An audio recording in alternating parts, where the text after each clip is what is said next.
এই যে মার্কেট থেকে আমরা অনেক শপিং করলাম। এই যে ক্যাপসিকাম 4টা 1 ইউরো, টমেটো নিলাম এতগুলো।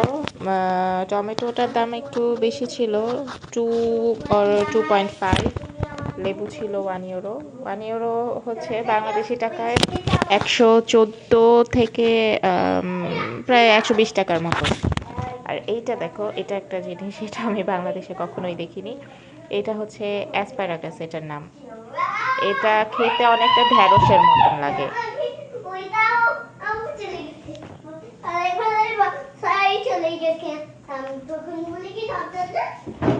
মাশরুম, এতগুলো মাশরুম 1 ইউরো নিল।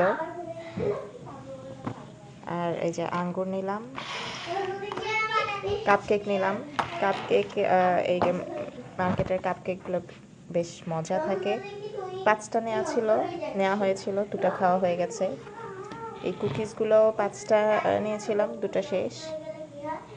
বাচ্চারা খুব পছন্দ করে এই কাপকেকগুলো। তো এই তো আমাদের শপিং। এখন আমি এই অ্যাসপারাগাসগুলো কেটে রান্না করব, সেটা তোমাদেরকে দেখাবো আমি।